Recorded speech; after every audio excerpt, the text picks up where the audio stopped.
am officially back on YouTube. I'm so excited to be starting it up again. I feel like it's something that I've missed doing. I've been so busy starting up Oceans, my speech therapy practice, getting married, which I'm gonna talk all about today. I don't know, what else is new? I got a new haircut. This I am still learning how to style. Any bob styling tips, please put beneath, because it's surprisingly confusing styling this hair.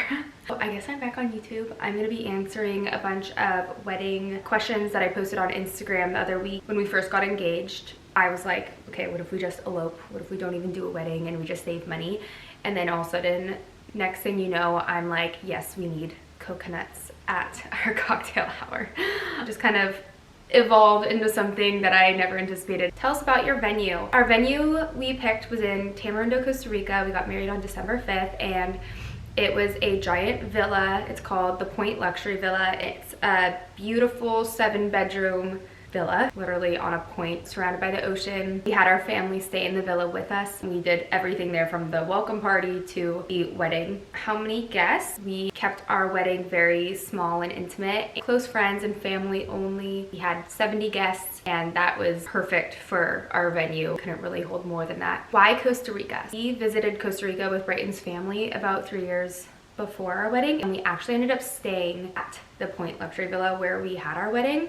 Kind of like going to the East Coast from here. It's like 5-ish hours, a little longer on the way back. Loved the vibe of being there. Like, everyone's happy, a little community, everyone knows each other. We had already been there, so we knew what it was like, and we knew we would like it. Also, Brighton's great uncle is Robert August, so he kind of has like a family tie to Costa Rica, which kind of makes it fun. Was it hard to plan a destination wedding? Hi, Pinky. We had a great wedding planner, so I think if you're gonna do a destination wedding, you just need someone who is there to help you plan it. There weren't as many options of vendors to choose from because it is such a small town. Not necessarily hard, but yes, time consuming. Went on a trip to Costa Rica in September. We did our tastings, we got to meet all the vendors, got to kind of see the venue and like walk through what the day was gonna look like. Why destination wedding? The travel and stuff adds into the cost.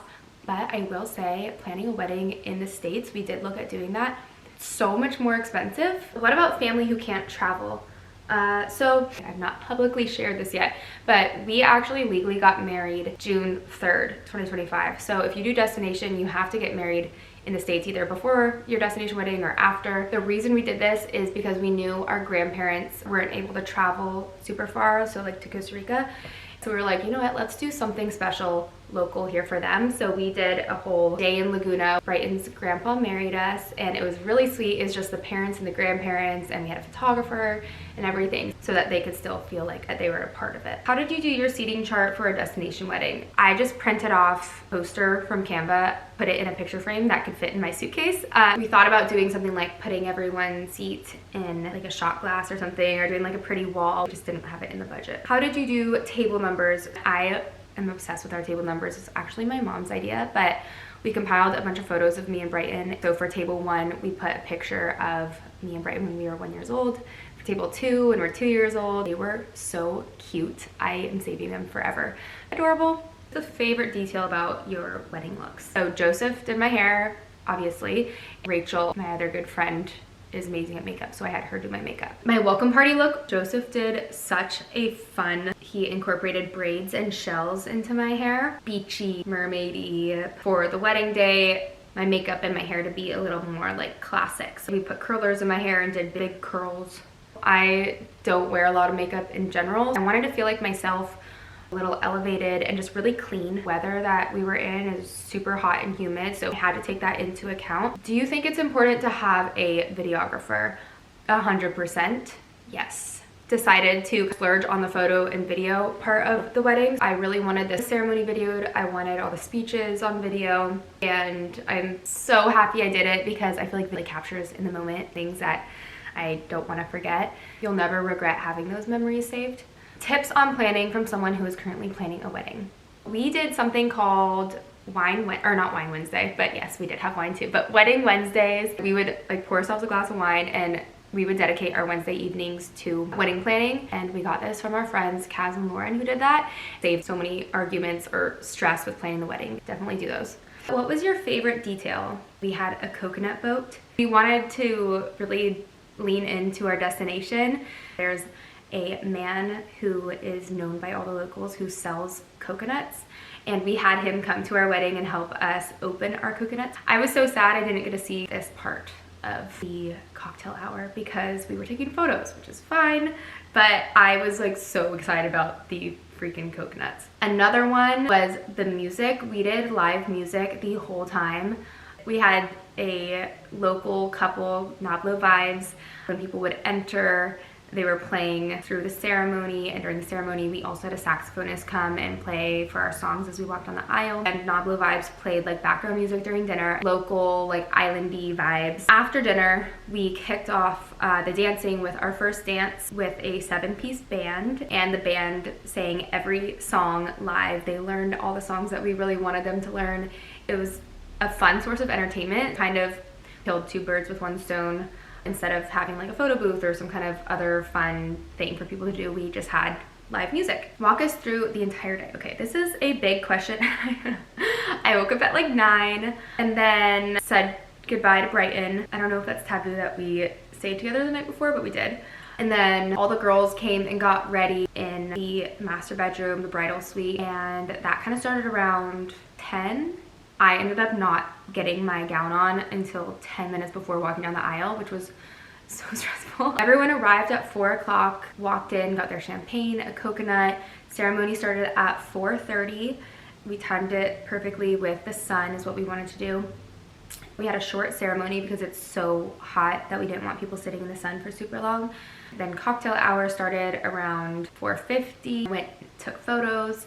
And then the family came and joined us for photos, and it was honestly kind of like dark when we were taking photos with the family, but I think they turned out really cool, really editorial, different. So there was some improvising because we were like in a race against the sun. But it went to like 10. We shuttled everyone to a local bar called Chiquitas afterwards. I came back and had like dreads, straight dreads in my hair. Part of the reason I chopped it into this thing. And my mom had to brush my hair for like an hour and a half. So that was my wedding night. Any cute things you did, like a photo booth or a guest book? We did the guest book. Oh, we did do fireworks. That was a last minute addition. Brighton really wanted fireworks, so. What was your tablescape? We kept neutrals, greens, whites, pastel colors. The location was already so beautiful. Like we're in this jungle on the beach, so we didn't need to do much. But I did really want a ton of string lights and twinkle lights. A lot of the wedding was in the dark. You know, it got dark around like 5:30.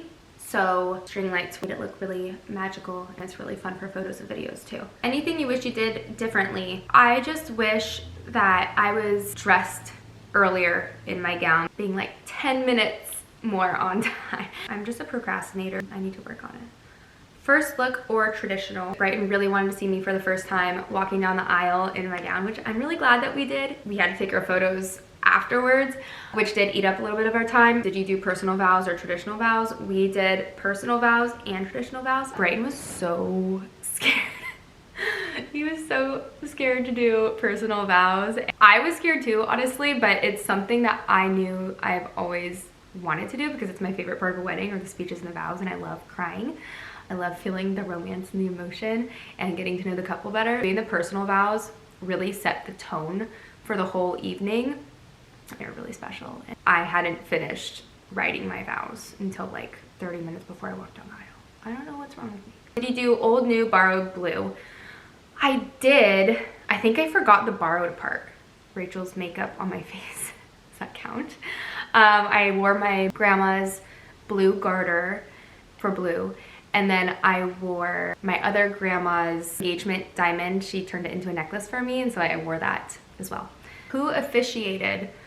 We had Landon and Cole, our brothers, officiate our wedding.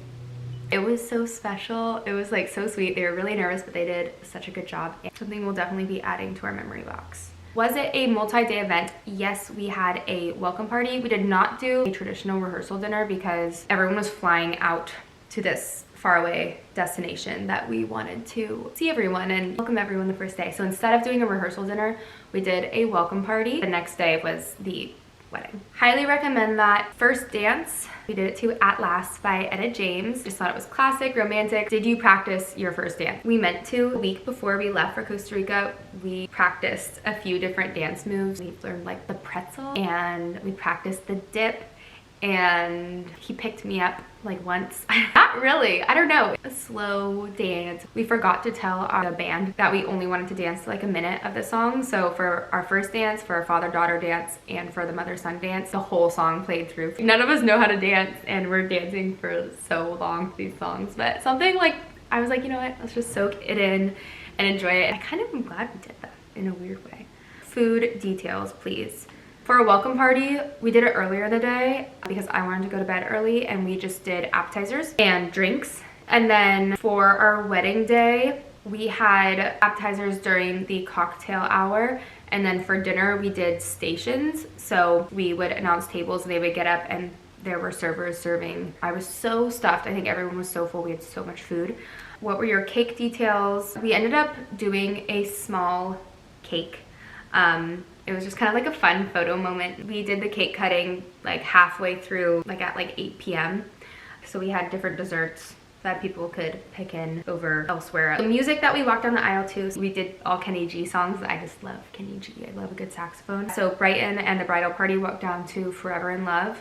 And then I walked down to Stranger on the Shore, and it was really pretty. That is all the questions that you guys had for me about the wedding. If you guys have any more questions, please feel free to ask me below.